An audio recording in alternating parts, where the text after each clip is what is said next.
Salud amigos, tripulantes de nuestra querida, contaminada y única nave espacial. La misma que, desde la última vez que nos vimos por estos medios, ha dado otra vuelta sobre su eje imaginario y, por supuesto, sigue generando acontecimientos en pleno desarrollo. Los acontecimientos de hoy incluso nos permiten extrapolar algunas lecciones de la historia.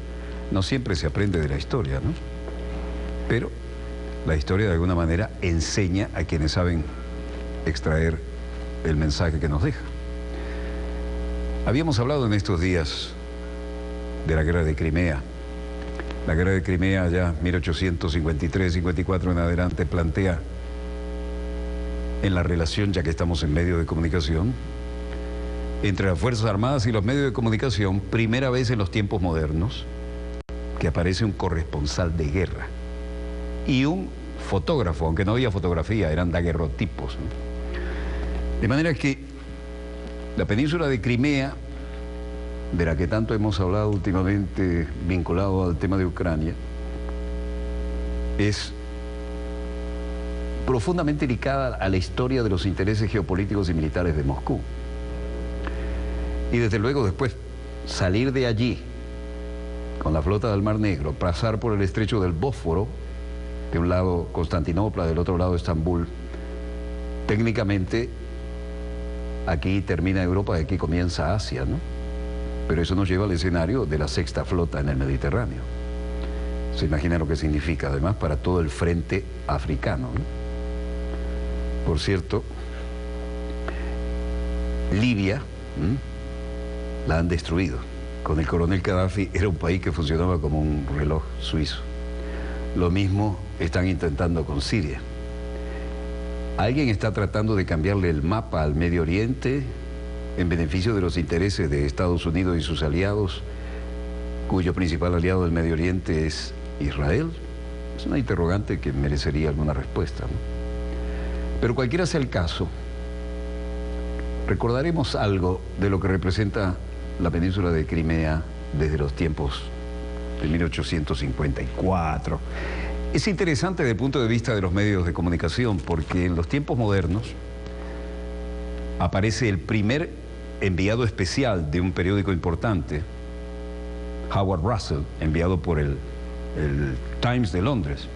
Ahora, fíjense ustedes, el Imperio Británico quería saber en qué estaba metido en la península de Crimea, pero había que cruzar con las noticias toda Europa. ¿A qué velocidad? La velocidad del caballo. Luego, la velocidad de la vela para cruzar el canal y subir por el Támesis hasta Londres o reventar caballos por tierra. A esa velocidad viajaban por toda Europa las noticias del teatro de operaciones. Ahora, ¿cuál es la situación planteada? Crimea vuelve a ser noticia. ¿Por qué? Veamos si aprovechamos a aprender algo de la historia. Veamos los acontecimientos en pleno desarrollo y los protagonistas de la historia contemporánea. En las crisis actuales, algo tienen que decir. Muestra de músculo a nivel naval y ya verán por qué. Esto que tienen en pantalla son las imponentes maniobras conjuntas en el Mar Negro. Y esto tiene que ver con las fuerzas navales rusas en la costa de la anexada, según Occidente, península de Crimea.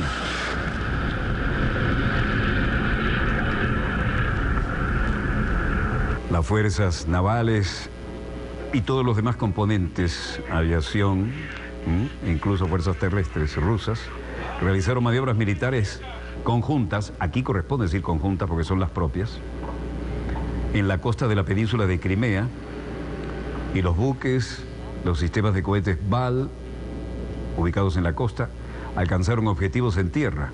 Los aviones no tripulados manejaron la parte electrónica de control, comando, desde el aire. Rusia anexó Crimea de Ucrania en 2014. Vean ese desplazamiento de grandes misiles, ¿no? Después del derrocamiento del presidente prorruso Viktor Yanukovych, que fue seguido por el enfrentamiento entre los rebeldes separatistas apoyados por Rusia y las tropas del gobierno de Ucrania en el este de Ucrania. Ahí tienen un droncito para observar en tiempo real lo que ocurre en el teatro de operaciones. La guerra de Ucrania ha arrastrado las relaciones entre Rusia y Occidente al nivel más bajo desde la Guerra Fría. Pero Rusia aquí está enviando un fuerte mensaje de músculo, de potencia, de tecnología y de decisión política.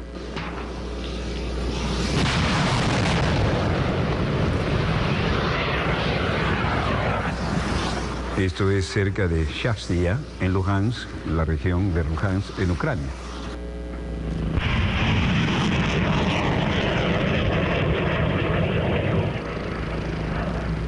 Si el mensaje no se entiende, no sé cuál debería ser el mensaje. Vean esto.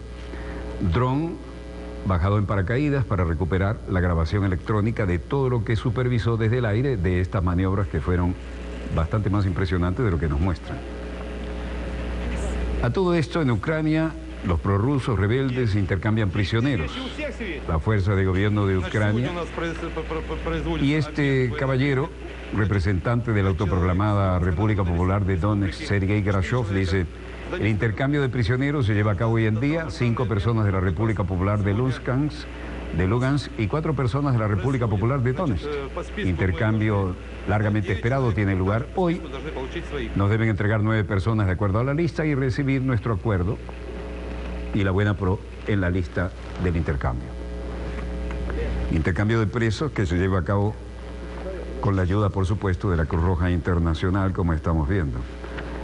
El cambio es una de las medidas para aplicar el acuerdo de paz alcanzado el febrero 12 en la capital de Bielorrusia, después que los líderes franceses, alemanes, rusos y ucranianos se reunieron.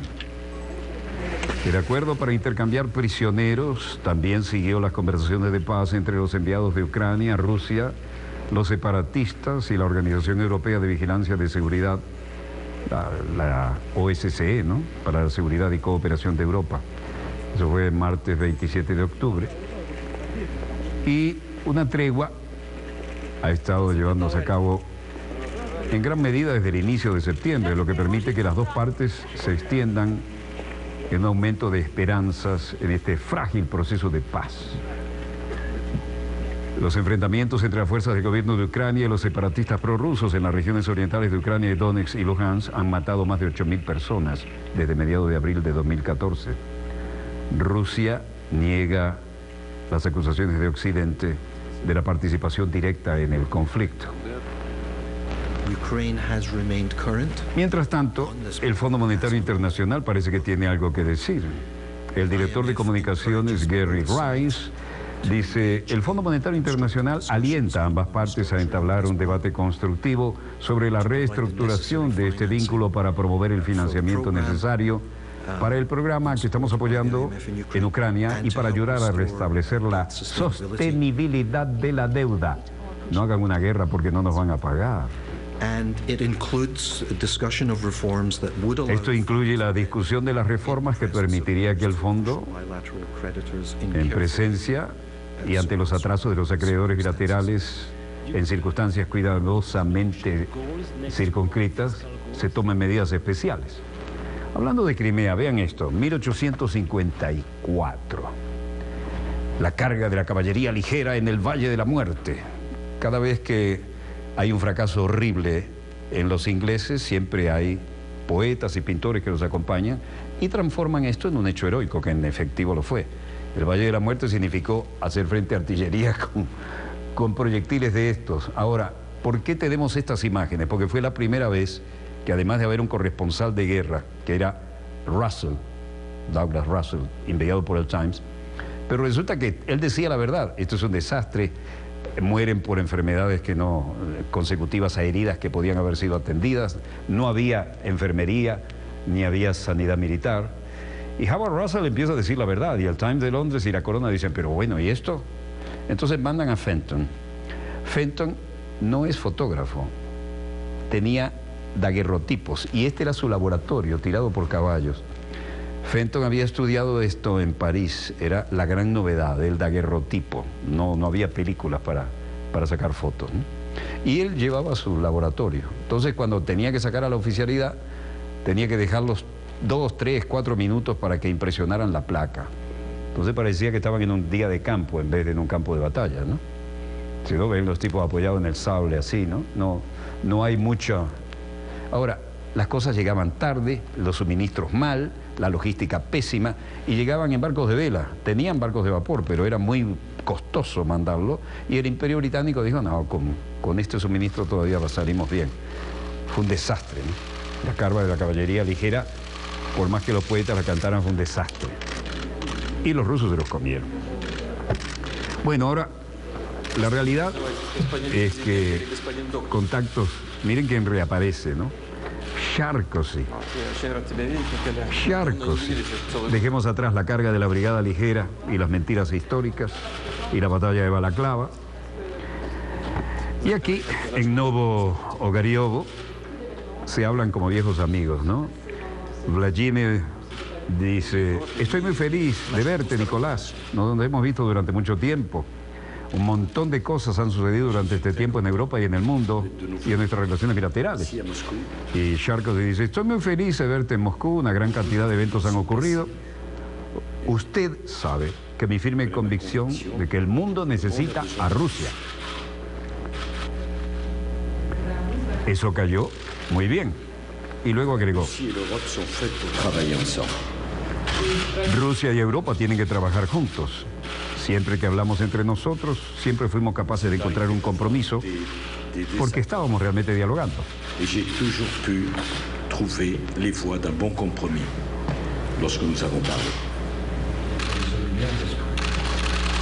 A todo esto, dice, Francia y Rusia necesitan trabajar juntos en nuestro mundo. No podemos, a cualquier costo, aceptar otra guerra fría.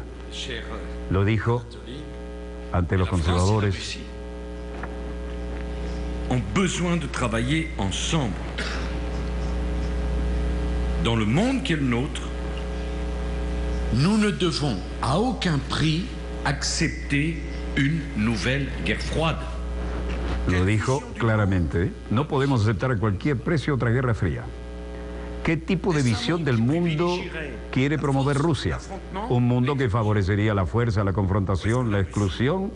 ¿O es que quiere Rusia un mundo que busca el respeto de la ley, el diálogo y la cooperación?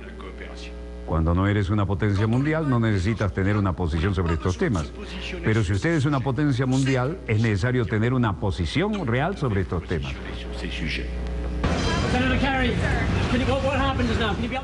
Rusia es un socio indispensable para la solución de conflictos sirios, dijo Sarkozy.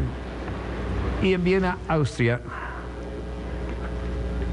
Stefan de Mistura, Kerry no quería hablar mucho de estos temas, ¿no? No se involucró y le sacó el cuerpo a la requisitoria periodística. Pero Stefan de Mistura, el enviado de las Naciones Unidas para el tema de Siria, parecía estar más dispuesto a dar declaraciones. Las potencias reanudaban hoy el diálogo en Viena para tratar de atajar la crisis de Siria. Y esto es que los ministros de Exteriores de Estados Unidos, Rusia, Arabia Saudita y Turquía se reunían hoy en Viena para analizar cómo llegar a una solución dialogada a la guerra de Siria en víspera de una reunión mucho más amplia que está convocada para mañana. John Kerry se encontrará el jueves por la tarde con su homólogo ruso Sergei Lavrov, el turco Feridun Siniroglu y el saudí Abdel Al-Jubeir. Las reuniones a nivel bilateral y multilateral proceden de la gran cumbre de Viena, que tiene su eclosión mañana viernes, con la participación de los ministros de Exteriores de Alemania, Frank-Walter Steinmeier, de Francia, Laurent Fabius, de Irán, Mohamed Javad Zarif. Y también estarán en la capital austríaca la jefa de la diplomacia europea, Federica Mogherini, el emisario especial de la ONU para Siria, Stefan de Mistura, aquí en pantalla, quien dice: nunca hubo una ocasión para ver todos los países que tienen una influencia en este conflicto, de querer realmente sentarse y empezar a trabajar juntos. En este sentido, mañana es una gran oportunidad que no se puede perder. Ahora, ¿qué va a pasar mañana? Bueno, se lleva a cabo esto con todos los países y esperamos todos reunidos en una pequeña habitación hablar de un proceso político para Siria y decirles que realmente es una buena y gran señal y que vendrá algún tipo de cambio. Espero un trabajo duro en la fabricación de una salida. Exactamente esa es la razón por la que existimos.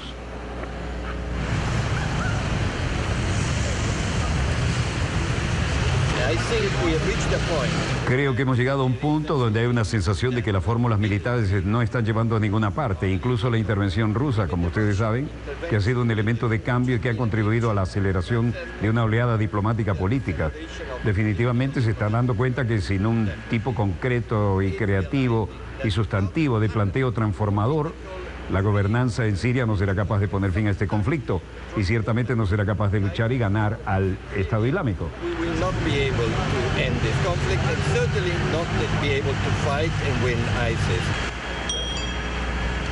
Por supuesto, esto tenía un reflejo en Moscú y en la reunión de prensa habitual, siempre muy concurrida en estos tiempos, la vocera de la Cancillería, María Shaharova, decía: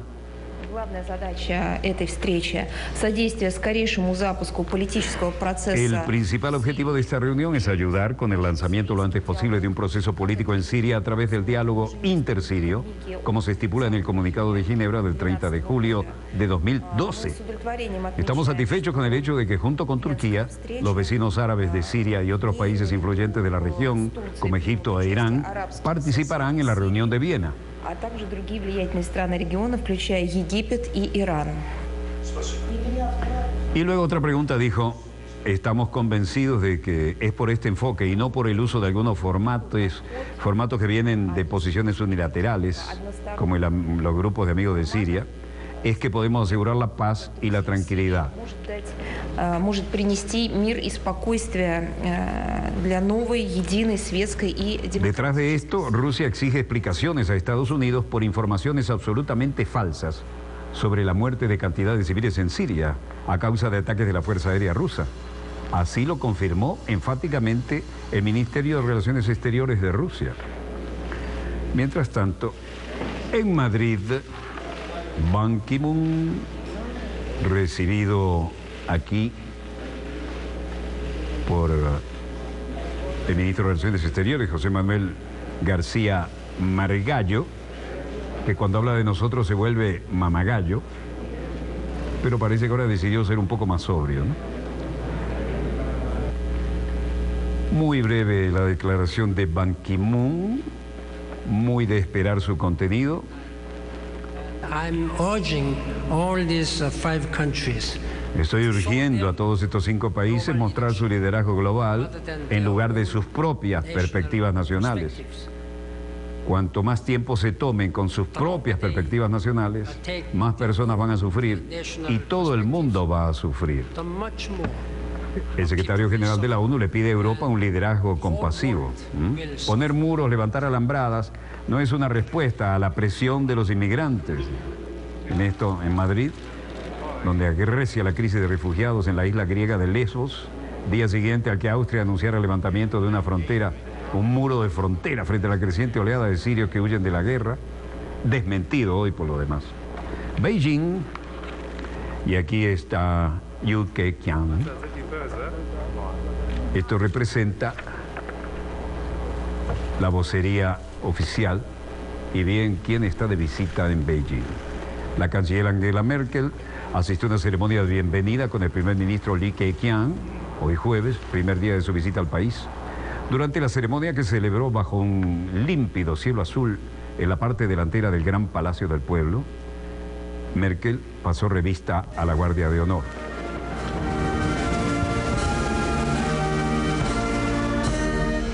Los compases de Deutschland, Deutschland über alles sonaron magníficos con la banda china.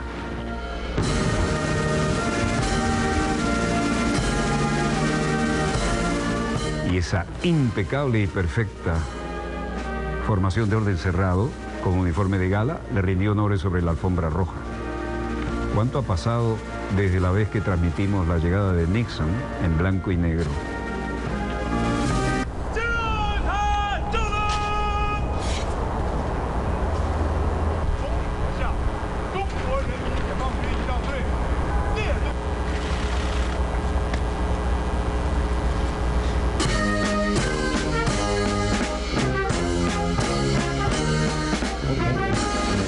Esta fue la misma marcha que recibió Nixon. El Oriente es rojo.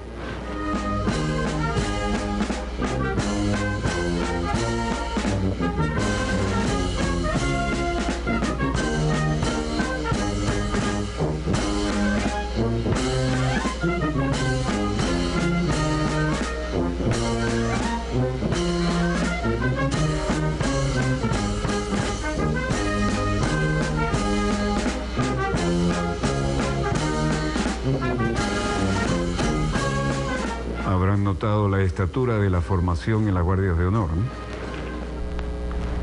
Y todos, esta es la Avenida de la Paz Celestial.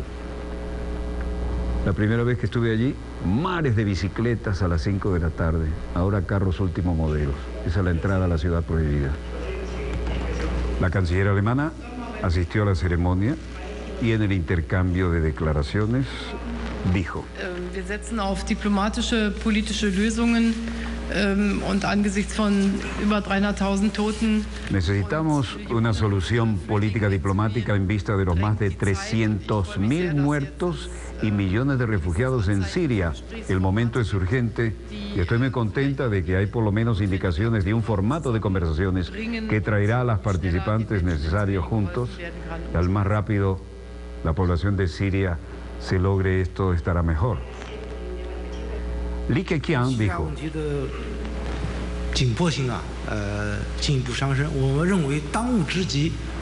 la urgencia de resolver la cuestión de la situación de Siria ha aumentado aún más. Creemos que lo más importante en la actualidad es aprovechar la oportunidad para implementar una solución política y establecer un diálogo político y de igualdad inclusivo y abierto. Y luego dijo: esperamos que podamos juntar estas sugerencias y en particular a través de las Naciones Unidas, esta organización, avanzar en la resolución de la cuestión siria. China está dispuesta a desempeñar un papel constructivo sobre este mismo tema.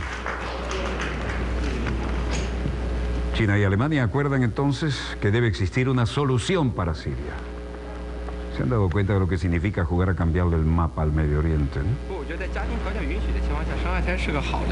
Xu Dong, un jefe de una tienda por departamentos, dice en Beijing: la situación financiera de la familia permite una buena decisión, como ha autorizado ahora el gobierno, que los chinos podamos tener un segundo hijo por familia.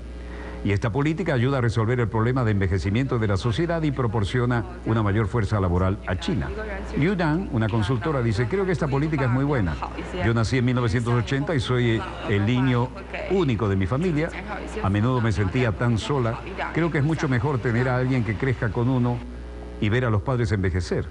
Esto puede compartir la carga financiera, además. 2 niños en una familia es mejor. Usted no crece solo. Turquía, gigantesca parada militar que da idea de lo que siempre decimos: el ángulo militar de la OTAN. Ensayos desde el desfile militar por el Día de la Victoria. Columnas de equipos militares rusos se mostraron este miércoles, también al mismo tiempo la capital rusa. Pero aquí el desfile en Turquía era porque es el Día de la República. Y aquí queda en evidencia lo que siempre decimos, ¿no? El ángulo oriental de la Organización del Tratado del Atlántico Norte. Dignatarios de todos los países con los que se tienen relaciones, gran pompa y circunstancia, incluyendo a Davutoglu, presidente Tayyip Erdogan, primer ministro Ahmet Davutoglu, asistieron a la parada en Ankara en el Día de la República, 92º aniversario de la fundación de la moderna turca.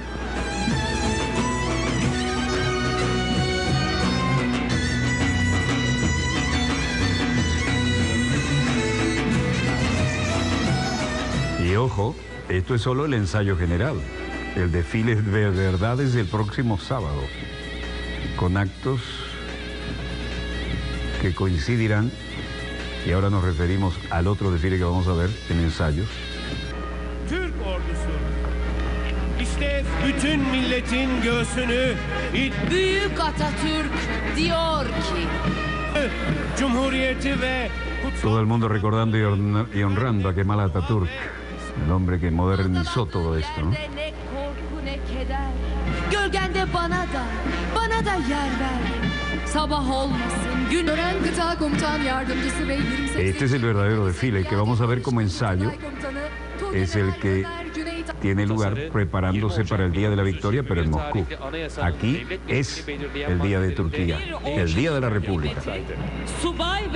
Bu değişikliklere göre birinci maddenin sonuna süredir savaşta ve barışta Mehmetçiğe ve milletimize sağlık tutuşan gönüllere su veren umman demek.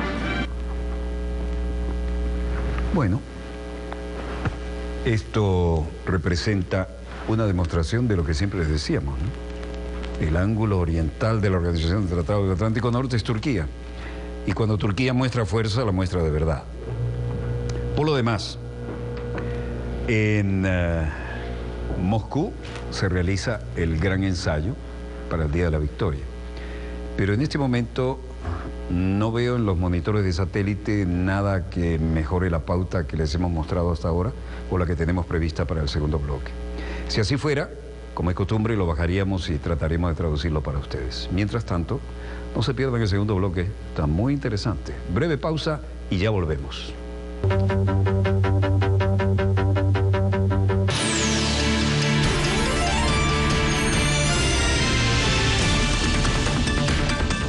Relatos trascendentales, historias de gente de carne y hueso, protagonistas creadores de su propio destino.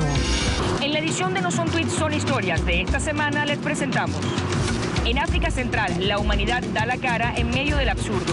Una localidad que subsiste a pesar del paramilitarismo en Colombia. El gremio minero español devela lo que hay detrás del desmantelamiento del sector. Relatos que no caben en un tuit. No son tweets, son historias. Domingo, solo por Telesur. Recibe las noticias que llegan desde todos los rincones del continente y del mundo con la perspectiva de nuestros pueblos, con corresponsales en los lugares donde suceden los hechos, con las historias que realmente importan, una agenda informativa propia, una cobertura completa con lo que sucede minuto a minuto y espacios para el análisis de las razones y consecuencias de lo que nos pasa.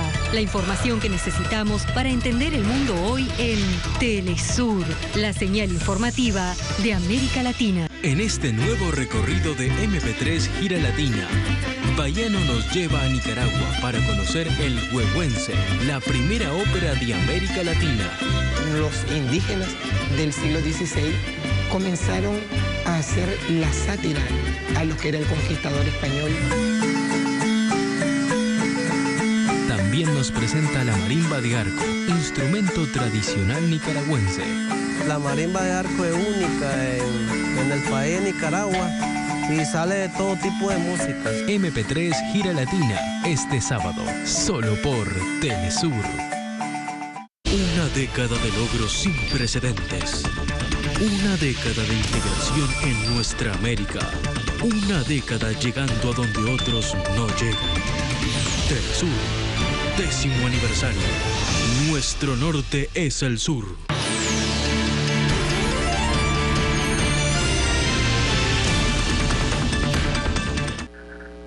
Volvemos con más acontecimientos en pleno desarrollo y nuestro embajador ante la Organización de las Naciones Unidas, el amigo Ramírez, ha vuelto a hacer noticia por la contundencia de sus declaraciones que ayer mostrábamos en exclusiva desde la propia sede de nuestra representación diplomática ante la ONU. No es el único hoy que protagoniza Venezuela. La República Bolivariana de Venezuela es un país que genera noticias todos los días y noticias de carácter internacional. Así que desde la sede de la ONU en Nueva York y nuestra representación diplomática allí, comenzamos el segundo bloque con más declaraciones de amigo y colega Ramírez y seguirán otras de no menor importancia que hemos sumado a última hora porque ustedes saben que tenemos la capacidad de cambiar inmediatamente nuestras pautas. Y esto es un ejemplo. Ministerio de Relaciones Exteriores y su titular. Venezuela es también motivo de satisfacción poder dar a los países, a Panamá, a Ecuador, porque estaremos compartiendo un asiento en el Consejo de los Derechos Humanos. Y a partir del mes de enero de 2016, 4 países del ALBA, como lo somos Cuba, Bolivia, Ecuador y Venezuela, estaremos llevando la voz de los pueblos de nuestra América, estaremos llevando la voz de la patria grande, de la patria unida, que tenemos un solo libertador, Simón Bolívar. Tenemos realmente el orgullo de compartir también las grandes experiencias históricas, culturales de los pueblos de nuestra América, que compartimos, héroes que lucharon por la independencia de nuestros pueblos, por hacer de nuestros países patrias grandes, por hacer de nuestros países patrias soberanas e independientes. Esto es realmente un logro extraordinario lo que ha ocurrido hoy. Ustedes bien saben que los Estados Unidos y los centros imperiales habían desplegado una campaña de patraña y de infamia en contra de la patria de Simón Bolívar, en contra de la patria de nuestro comandante eterno Hugo Chávez. Y esa campaña hoy ha sido derrotada la infamia y la mentira. La campaña de los centros imperiales, que en alianza de la derecha venezolana, de los factores opositores, que se han convertido en turistas del odio, de la infamia y la mentira, que van por el mundo desprestigiando a nuestra patria, realmente en condiciones de apátrida, porque un venezolano que se sienta orgulloso de lo que nosotros somos, de una gran historia, tenemos gloria pasada y presente para sentirnos orgullosos y para ir por el mundo, realmente llevando nuestro país y el nombre de Venezuela en lo más alto. Es realmente una vergüenza internacional que existan estos factores opositores, turistas del odio, que se dedican a desprestigiar con sus campañas, acompañados de las grandes corporaciones mediáticas del mundo, que se dedican a desprestigiar a nuestra patria. Y habían solicitado, eso hay que denunciarlo a todo el país, estos factores de la oposición, de la derecha violenta, se desplegaron por el mundo entero a desprestigiar a Venezuela y a solicitar que Venezuela no quedara reelecta en el Consejo de los Derechos Humanos. Eso es una vergüenza mundial. Bueno, fue derrotada esa campaña de desprestigio y sabemos que muy próximamente los vamos a derrotar también acá en Venezuela. Cada vez que la derecha, como siempre, se pone de espalda al pueblo, el pueblo de Venezuela y los pueblos del mundo le acaban de dar hoy nuevamente una lección a la derecha extrema venezolana y a sus aliados internacionales.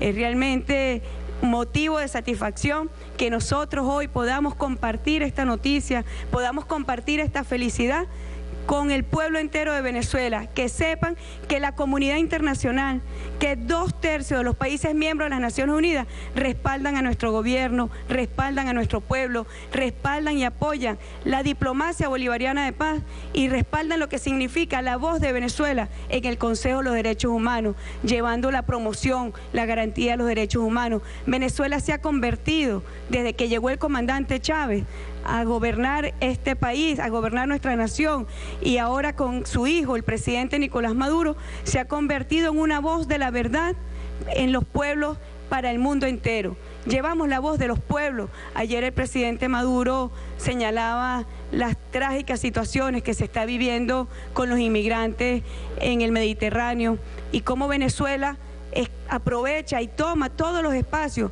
no para hacer un uso burocrático de la diplomacia, toma los espacios internacionales para llevar la noble verdad de los pueblos, para denunciar y para avanzar en la defensa de los pueblos. Bueno, hoy el pueblo de Venezuela, el pueblo de nuestra gran América, puede sentirse orgulloso de que Venezuela seguirá llevando la voz de todos, de que Venezuela seguirá promoviendo los derechos humanos para todos. Nuevamente queremos ratificar y felicitar a Panamá y a Ecuador, porque hoy fuimos de la parte de nuestra región los grandes vencedores y sabemos que en otras regiones del mundo comparten nuestra visión y respaldan las posiciones de nuestros países como países que llevamos la voz de amistad, de cooperación, de solidaridad.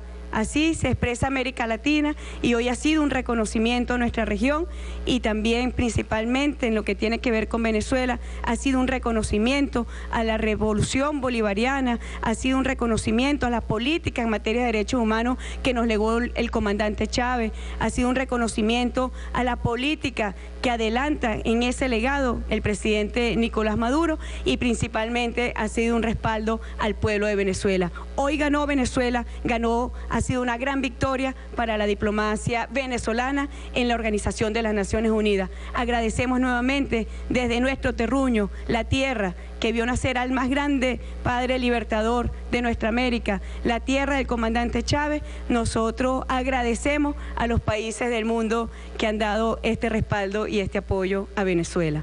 Muchísimas gracias. Brillante y contundente declaración de nuestra canciller y nuestro querido amigo Rafael Ramírez, que anoche nos daba una tremenda exclusiva. También tenía mucho que decir desde la sede de las Naciones Unidas en Nueva York. Esta votación, nuestra inquebrantable posición en defensa de lo que son los principios que están establecidos en nuestra Constitución. La Constitución de la República Bolivariana de Venezuela es una de las más avanzadas a nivel mundial en materia de derechos humanos, y lo quiero decir resaltar de manera muy importante, a pesar de la inmensa campaña de manipulación, falsedades, infamias, ollas montadas por los grandes medios de comunicación, ataques contra nuestro pueblo y nuestro proceso revolucionario, aquí está la verdad, aquí está nuestra verdad, aquí está la verdad de los países del mundo.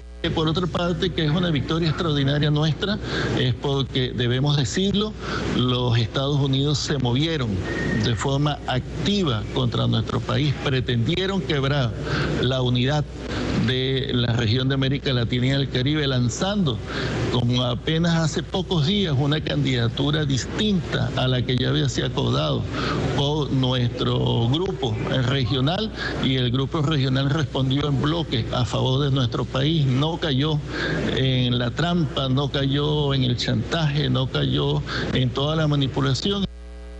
Mientras tanto, en este país donde las Fuerzas Armadas no son una casta, sino el pueblo en uniforme, el general Padrino López rechazó el comunicado de John Kelly, general estadounidense que le mostrábamos ayer, y el ministro de la Defensa, Vladimir Padrino López, leyó un comunicado en que la Fuerza Armada Nacional Bolivariana rechaza las declaraciones de Kelly. En estricto apego a la Constitución, fiel al ejemplo histórico del libertador de América, a sus más puras tradiciones libertarias y al legado victorioso de nuestro comandante supremo, Hugo Chávez, reafirma su vocación pacifista y respetuosa del principio de no intervención y autodeterminación de los pueblos. Rechaza categóricamente este tipo de declaraciones y señalamientos irrespetuosos, ominosos, carentes del más mínimo fundamento, y se mantiene firme, en pie de lucha, unida monolíticamente bajo el liderazgo indiscutible, acertado de nuestro comandante en jefe, Nicolás Maduro Moros, para continuar batallando junto al pueblo, sin descanso, contra la guerra económica, el paramilitarismo, el contrabando, el narcotráfico y demás flagelos que acechan nuestro país de manera orquestada por grupos oligárquicos apoyados por agentes externos con macabros intereses, atentando de manera permanente y criminal contra la paz, la estabilidad, el desarrollo, la seguridad y el futuro del pueblo de Venezuela. Naturalmente, aquí ha habido interpretaciones de diferente índole y queremos expresar disculpas porque hubo en alguna de las transmisiones de la exclusiva que nos dio Rafael Ramírez desde las Naciones Unidas, unas interferencias técnicas que escapan absolutamente, nada tiene que ver con la producción de dossier.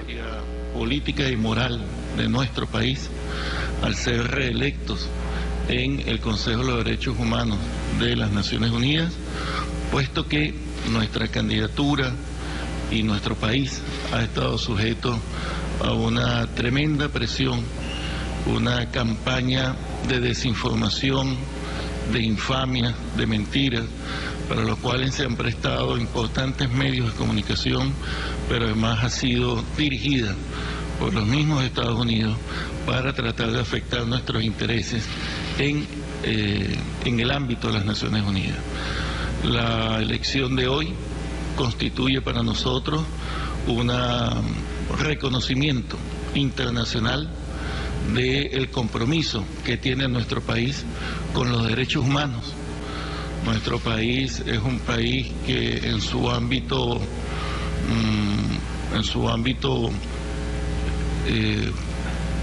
jurídico, en su ámbito legislativo, es uno de los países que tiene los instrumentos más avanzados para garantizar los derechos integrales de todos los hombres y mujeres, no solamente en nuestro país, sino que estos instrumentos se convierten en los principios que nosotros defendemos en el seno del Consejo de los Derechos Humanos en Ginebra.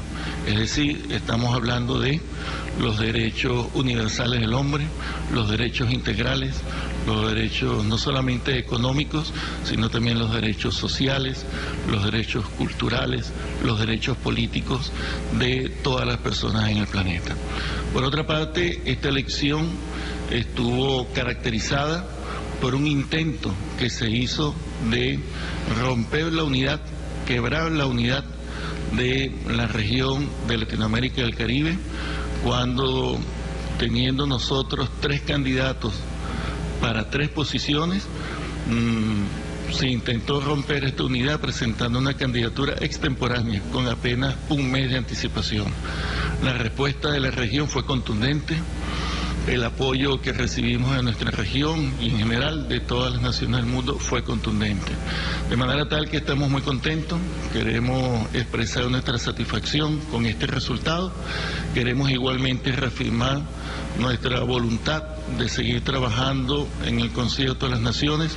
Somos firmemente creyentes del multilateralismo y de todos los instrumentos que ha creado las Naciones Unidas para preservar tanto los derechos humanos en el mundo como la paz y la seguridad internacional. Como miembros del Consejo de Seguridad de las Naciones Unidas tenemos una alta conciencia de la tarea que tenemos que realizar acá, una tarea constructiva, pero a la vez firme en cuanto a nuestros principios de respeto a la soberanía de los países, no injerencia en nuestros asuntos internos y en el ámbito de los temas vinculados a los derechos humanos, nuestro apego a ir a las causas raigales de los conflictos, las guerras y toda la situación que está creando la tremenda crisis humanitaria que, por ejemplo, se está viviendo en los países del Medio Oriente y que se expresa en su etapa final con los millones de migrantes que están tratando de escapar de manera desesperada. Usted jamás me verá a mí declarando nada respecto a la violencia policial en los Estados Unidos. Jamás me verá declarando nada respecto a la violencia contra los afroamericanos en los Estados Unidos. En mi país no existe la pena de muerte, no existe nada parecido a Guantánamo. No concebimos la tortura en nuestra legislación y no nos abrogamos el derecho de bombardear ni asesinar a nadie desde drones. De manera tal que respeto su punto de vista, pero solo queríamos hacer esta declaración sobre los derechos humanos. Si hay alguna pregunta más relativa a esto. Sí, por favor. Quería saber si usted puede decir más de la campaña en contra del voto. En el pasado Estados Unidos buscó otros candidatos, por ejemplo, para bloquear estar en el Consejo de Seguridad. ¿Quién ha hecho qué para tratar de parar el resultado de hoy? Bueno, toda la comunidad que hace vida acá en las Naciones Unidas sabe que hace tan solo un mes el acuerdo de nuestra región fue roto por una candidatura extemporánea. No voy a mencionar ningún país porque todos son países hermanos nuestros. Son países que lamentablemente, ceden y son manipulados, pero como esto se trata es de un evento democrático abierto y por eso nos satisface mucho que este resultado se haya producido en el seno de la Asamblea General, donde los países expresan su voluntad, a pesar de esa maniobra a último momento y todo lo que se movió contra nuestro país. Bueno, la región salió fortalecida y los 3 países que aspiramos con anticipación a a este posicionamiento en el Consejo de los Derechos Humanos, fuimos elegidos, de manera tal que saludamos el comportamiento de nuestra región. Siempre estaremos apoyando y trabajando en el seno de América Latina y el Caribe en particular, porque es nuestro espacio natural y tenemos un conjunto de iniciativas de cooperación, de solidaridad que han funcionado, que han trabajado y que han profundizado lo que son nuestros principios hacia el resto de la región. Además de eso, por supuesto, ha habido toda una campaña de algunos medios que tampoco voy a mencionar, donde han pretendido, bueno, desprestigiar a nuestro gobierno, todo este tipo de comentarios, nuestros métodos de trabajo, nuestras leyes, en una clara injerencia en nuestros asuntos internacionales. A la ciudad de Nueva York puede venir quien sea.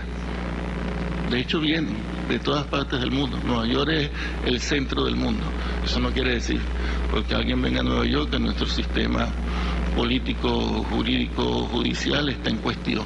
Nosotros reconocemos como único órgano que tiene la facultad en el ámbito multilateral de hacer los exámenes y las evaluaciones del comportamiento de los derechos humanos, justamente el Consejo de los Derechos Humanos, y por eso apoyamos y asistimos de manera permanente a todas las evaluaciones y los informes que se hacen de fin de año de la Comisión, de manera tal que ha sido una campaña, bueno, muy sujeta a presiones externas, pero luego de un gran trabajo de todos nuestros equipos, de todo nuestro servicio de relaciones exteriores. Aquí hay también una victoria de nuestra diplomacia de la paz. No va a encontrar usted a Venezuela involucrada en ningún conflicto. Nuestros ejércitos jamás han traspasado nuestras fronteras para agredir a nadie.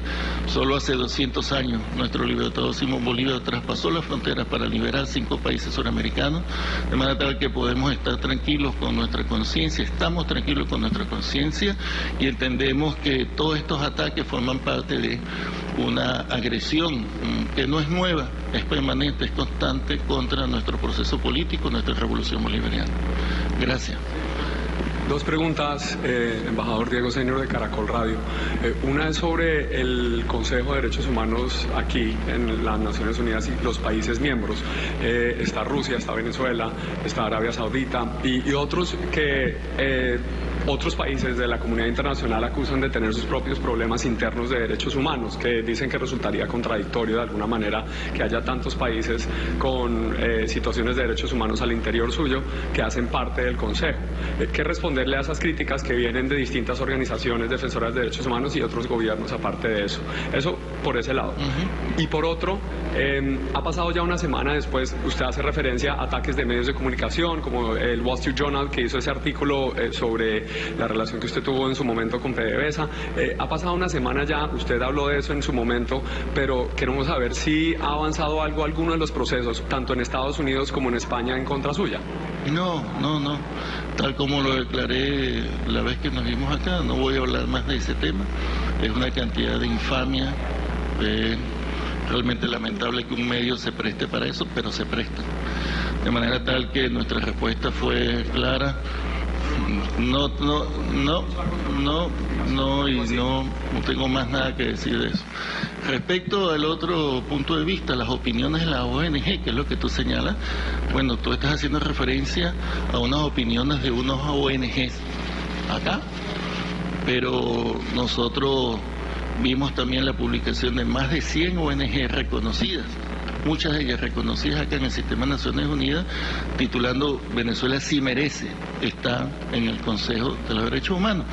Pero ante esa discusión, es lo que te digo, no puede venir cualquier ONG y entonces da su opinión perfecto, pero no es el organismo adecuado para establecer si un país viola o no los derechos humanos.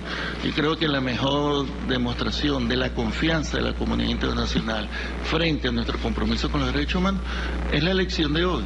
Son países soberanos, ¿sabes?, que están votando, que están expresando su posición y que evaluando todo el funcionamiento del sistema en las Naciones Unidas, bueno, han decidido dar un voto de confianza en la reelección a nuestro país, al Consejo de los Derechos Humanos. Tú sabes que funciona en Ginebra, nosotros ya somos parte de ahí, son 47 países miembros del Consejo de Derechos Humanos, y bueno, esto nos va a permitir estar 3 años más, como lo establecen los reglamentos, en esa posición que es muy importante.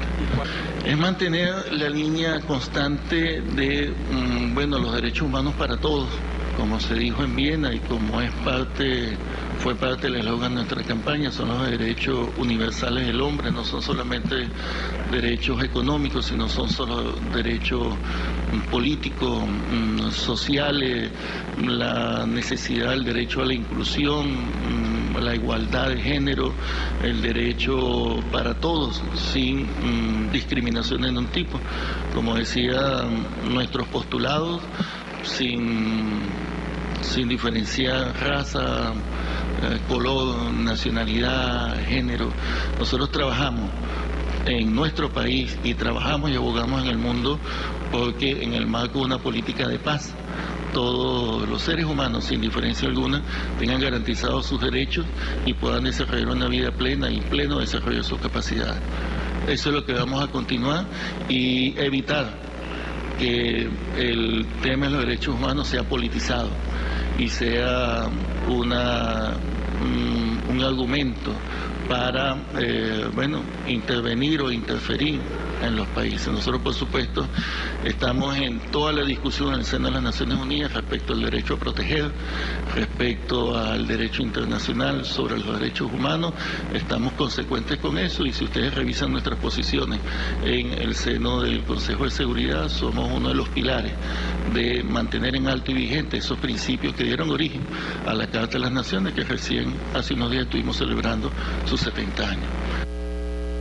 Bueno, evidentemente no pudo ser más contundente las declaraciones de nuestro representante ante las Naciones Unidas, y queda en evidencia que para unos cuantos cipayos representados también allá, dolió muchísimo la cantidad de votos que obtuvo la República Bolivariana de Venezuela para obtener este sitial, muy merecido por cierto, en el ámbito de la comunidad internacional. Esto solo el comienzo, y además esto estaba previsto. La independencia, la soberanía ejercida con altivez republicana, cuando otros son cipayos que se arrodillan ante la influencia de las grandes potencias o tienen bases de ellas en su territorio y pierden soberanía, o tienen que mirar para otro lado cuando los soldados violan a las connacionales, o tienen que decir sí a ciertas cláusulas que ni siquiera aparecen en los acuerdos oficiales. Tiene un costo, pero la patria del Libertador, como bien lo dijo nuestro representante, tiene además una simbiosis total entre pueblo y Fuerzas Armadas, y estamos orgullosos de ellas, y además son las únicas Fuerzas Armadas que cuando cruzaron su frontera fue para darle libertad a 5 naciones. Bueno, volveremos mañana, Dios mediante, cuando nuestra querida, contaminada y única nave espacial haya dado otra vuelta sobre su eje imaginario, y estemos aquí para contarles, siempre Dios mediante, los acontecimientos en pleno desarrollo de las próximas 24 horas.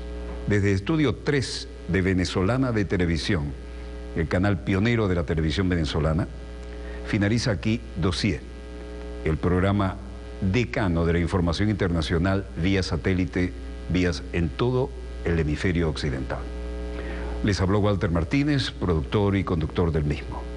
Donde quiera que se encuentren de ese lado del receptor, una vez más, muchas gracias por permitirnos estar allí con ustedes. Disponga usted de las cámaras, señor director.